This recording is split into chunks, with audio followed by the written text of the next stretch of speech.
Good morning, fellow journeyers. So one thing you may not know about Florida, or maybe you do know, and I don't know if I knew and I forgot or what, but it can be humid in Florida. We never really noticed this stuff. I don't know, we've stayed in Florida a lot growing up from Tennessee, but I guess we always just stayed inside. So at night, especially in the winter, when it's a warm night, like you get tons and tons of moisture, and you don't really feel that if you're in an Airbnb or if you're a hotel. But if you're in an RV, like we're driveway surfing here with Finding Our Someday, their grandparents, we don't have like full 30 amp or 50 amp hookups, so we're not gonna run the AC. So our windows are open, the air is blowing through, trying to circulate, and you can feel the humidity. You're breathing humidity at night. It's pretty heavy. Now once the sun starts coming up, it'll dry all this out and it won't be as humid the rest of the day. But whew, when you first get up in the morning and at night while you're sleeping, it's almost like the sheets and the pillows feel like, you know when you ever dry something and maybe it doesn't get all the way dry, like your sheets or blankets and stuff, that's what it feels like all night long in your bed. Everything's just a little bit damp while you're sleeping. It's different, it's a little weird. So I ended yesterday's video with us starting to wash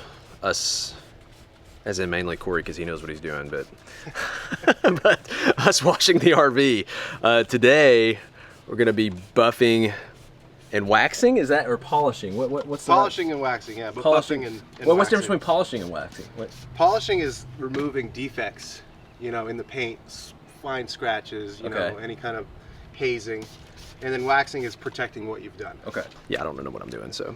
So we're gonna make it look good and protect it. Corey had a detailing business for like 10 years in Maine. So he really knows what he's doing. I mean, look at these wheels. He's shining them up, he's already cleaned them. This is the cleanest the van has ever been, including when I first bought it, so. Just making her look fancy. Shiny. If this van doesn't look fancy, we don't drive it. We just park it. Yeah, it's gotta look. It's gotta look good or you can't be seen on the road. That's right. No, this van's so rough. But this is good. This is as good as it can look. We tried to unscrew the antenna, but oh, yeah, that's right. It was in all our shots. Every shot, we had this big antenna, and I was like, well, and it's supposed to unscrew, but it wouldn't unscrew, so we just broke it off. You see these all the time, and they're chipping on the front, and I don't know, we need to eventually get it repainted probably, but. It catches your fingernail like. So that's how you can tell if you rub it across it and you can feel it with your fingernail. Yeah, you can feel it with your fingernail. So once it's through the clear coat, I mean, that's it. Yeah. So I can feel that a little bit. It might come out. So the big deal on Airstreams as far as value, if you're looking to buy one of these that's like used or whatever, if somebody's been using it, there's a pretty good chance it's gonna have some scratches on the side. This on the front, at least on mine, isn't a big deal. I can replace this sheet metal here, which I plan on doing. You know, we got some, I would consider them not major scratches down the side here. But like the value killer on these, if it has hail damage, or if like something has dented this front or the back, if it's coming down the road and you can see those dents, which ours doesn't, you know, that kind of stuff visually, like these scratches I'm showing you guys, like until you get right on it, they're pretty hard to see. But the dents, you can see those dents from really far off, like you could see them coming down the road. So I'm not saying don't buy the ones with the dents, but at least get a really good discount if you buy it, because it's not gonna be as worth as much when you sell it. And yeah, you can replace the panels. Not cheap, not cheap. So all these fine scratches, Corey says he can do something with these. Yeah, as soon as the sun catches those, that just catches your eye, and you should just like look straight through it. So that's a rotary buffer. And this is a dual action buffer. So this is this one, it's a Flex VRG. It force spins, so it does rotate pretty fast, but it has a 10mm throw as it's spinning. So I mean, you could do a lot less damage with this one. It's like 150 on this and then $400 on the other one. Corey keeps all this stuff in his truck. In my van, I have like maybe 8 microfiber towels in a spray bottle. I think that's all I've got. So Corey said the biggest bang for the buck, not just like this Airstream, but even like any vehicle really, is you want to shine up your headlights, you want to shine up the front. So he's focusing on this with the time we've got today. You know, if you had a truck or something like that, you want to focus on the front, on the headlights, on the grill, really get that front looking good.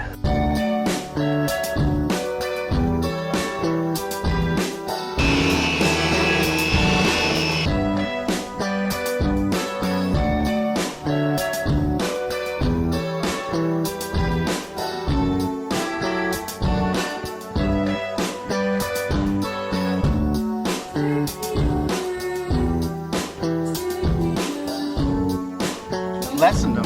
So what is it doing? Is it rubbing the clear coat down into the scratch some, or what's it? So the idea, there's two ways to remove a scratch by polishing. Is to level it right out, bring that scratch down to another level of clear coat. depending on how much clear coat. But really what you want to do is round the edges so that light doesn't catch it. So it makes it a less harsh angle for the light to catch, and it disappears. It's still there, but it disappears. And that gives you the ability to polish another day. You want to take as little clear off as you can always. Yep, that's what they look like before and then after. What do you think's the biggest mistake people do when they're trying to detail their vehicles or their RV? Don't take their time prepping, or don't take their time just simply washing their vehicle. So what's bad about if they don't do that? If you don't like rinse your vehicle off like with a pressure washer, if you've gone through mud and you just try to wash it, you're doing yourself more damage than good, because you're going to put very fine scratches into the paint if you don't prep it right, because all you're going to do is rub that sand right into the paint and it's causing scratches. If you can't wash it proper, just leave it dirty. So I guess an example of what he's talking about, so like if you go to a car wash and you hopped straight to the brush and just started scrubbing on it without taking the time to pre-wash and get all the debris off first, like that brush would actually do more damage than good.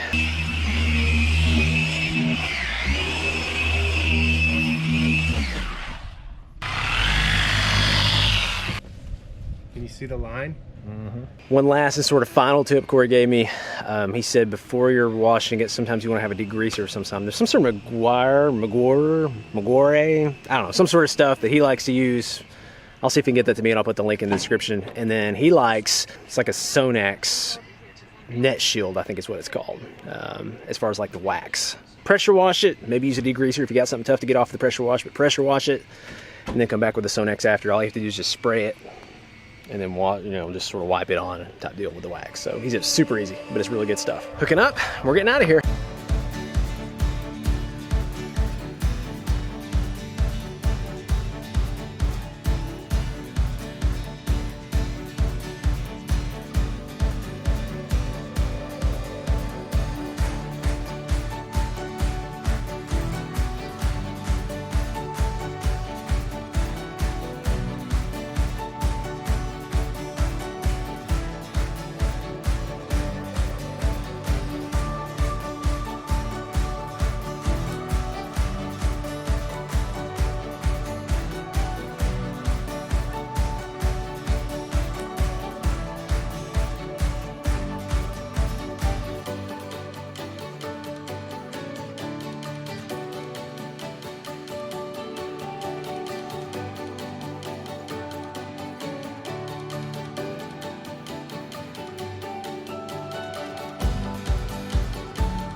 We're here.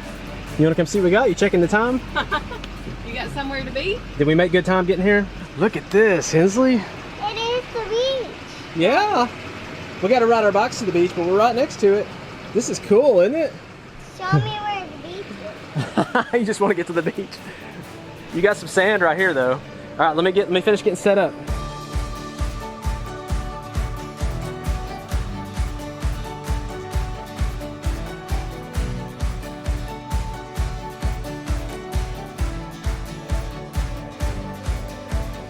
Show me how you use our workout straps. How do you use them? Okay, use them like that. What else can you do with the workout straps? Yeah, there you go.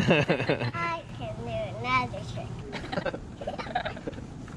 Swing a remote. So I think there could be a lot of misconceptions with RVing. I mean, we had lots of assumptions with RVing too before we even started RVing. I think one of the big ones for us was that RVing is what you do either out of necessity financially, or it's something you do when you retire. We had no clue that there are people like choosing to do this while still working age, and then figuring out how to make it work with income on the road, or working from place to place, or having a mobile income of some sort. That was one of the big ones we had right off the bat. But there's lots of other misconceptions too. One is that we ran into people that say, well, I could never do that. I have kids. And the kids definitely do have their stuff. If you're creative, if you buy the right space, there's definitely ways that you can RV full time with kids too. You know, Hensley's got her own stuff. She's got her little bike seat thing. Strider bike she says she practices on all the time, but I never see her riding it. I'm just practicing When was all this practicing? I never saw you practicing on your bike. She's got her own little chair, got outside toys. We got this carrier for when we hike. We got a Bob stroller we absolutely love. You don't know what the emu is saying? You're an emu?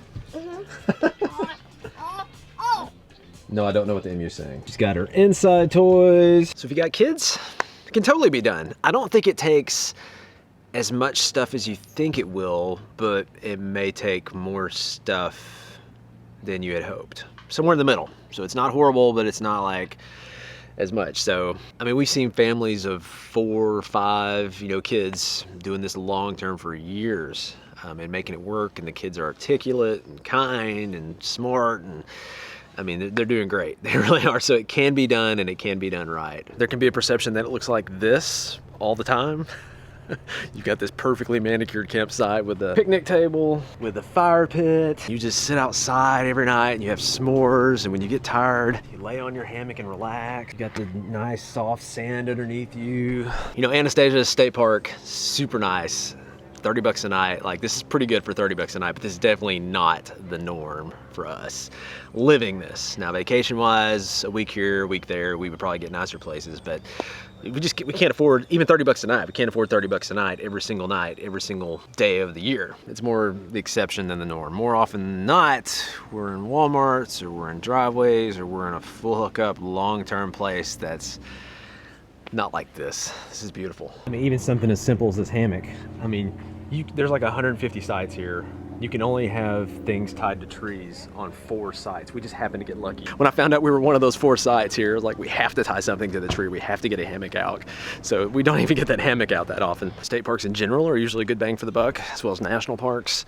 Because in comparison, if you want to be semi-close to the beach here and you want a site that's pretty nice like this, I mean, it's at least double in peak season in January, like where we are in Florida right now. But this one has 30 amp electric and water. We're here for 5 nights, so not a big deal. We'll just dump the tanks on our way out because we don't have sewer. But yeah, this is a really nice campground. And this is the kind of campground, if we got a cancellation to get in here because this place is booked like way out. So if you want to be here and you want to maybe do state parks and save some money, especially in the Keys and stuff like that, like, you got to do it in advance.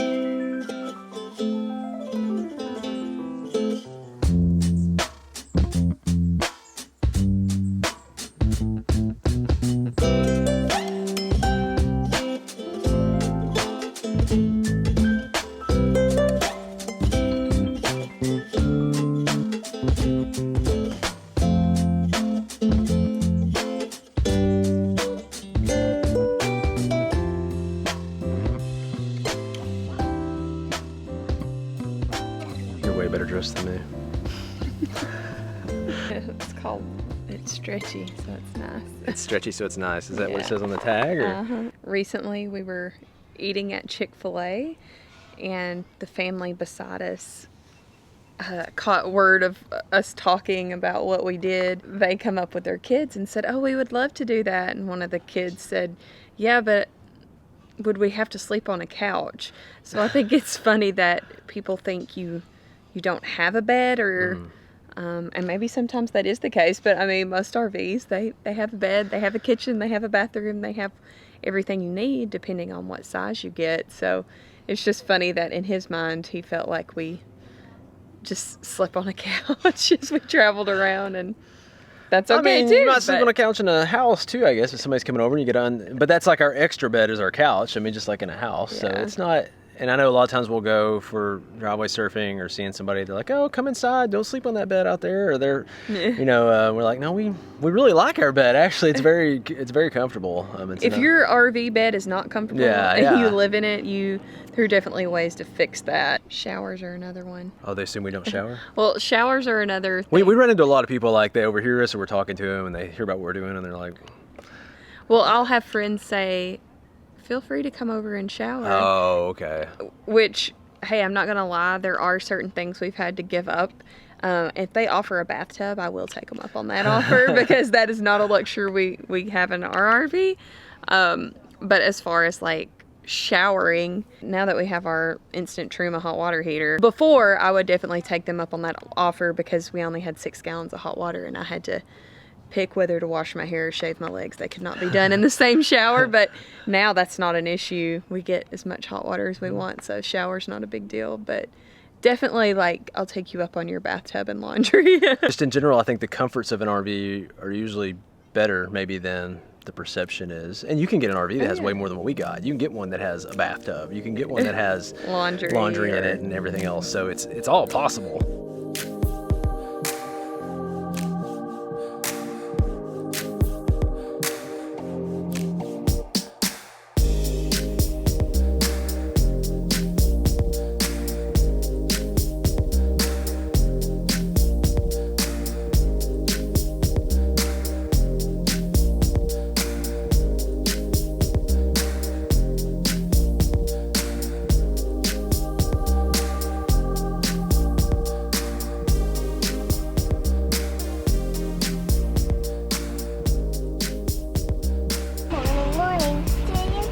Where are we at?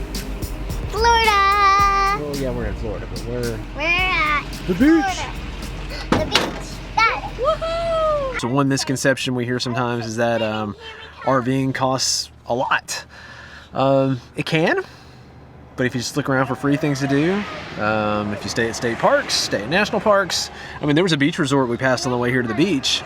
I'm sure it was way more than $30 a night, but you're paying for that convenience and all that kind of stuff. So really you can kind of, you know, if you want to save money, you can. This is just a public beach. Doesn't cost anything. And we're going to check that out. Because I really don't think it's going to be warm enough to get in anyways. But Hensley doesn't care. She's just super excited to see the sand. Here we come. Listen, there's dolphins in there. Right? Somewhere. Are you excited? Yep. Oh, yeah. Nice warm sand. Sweet beach. Look at that, Hensley. See the ocean is warm. It's a good looking beach, isn't it? Yeah. And how long do you think she's been asking to come to the beach? I can't even tell you. It might be months. Ever since we mentioned really Florida. excited about the beach. She even said, "Nice to meet you," when we showed up. Beach, here we go. I think the first time she went to the beach was in St. Augustine. I think you're right. Yeah. And she was so cute, but she was trying to eat the sand the whole time.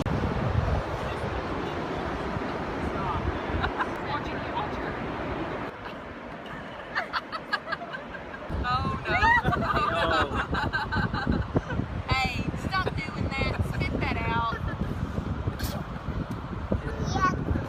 Yucky? Yeah, you know it's yucky and you still do it.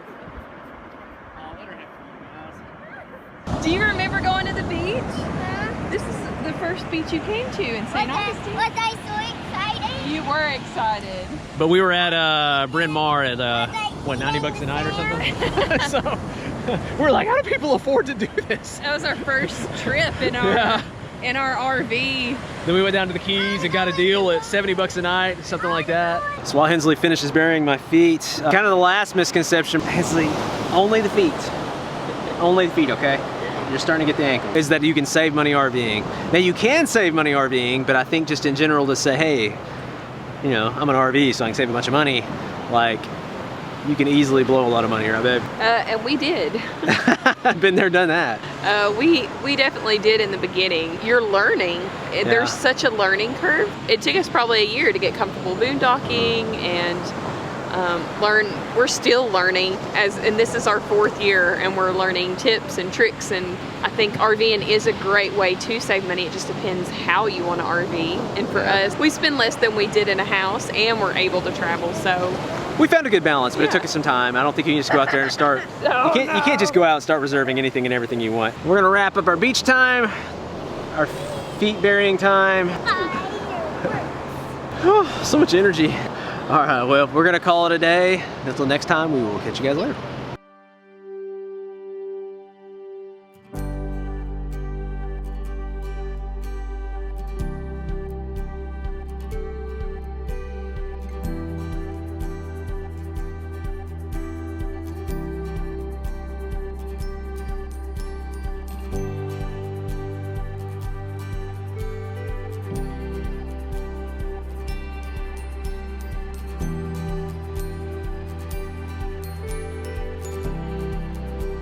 Hensley. What is that? What are you? A mermaid.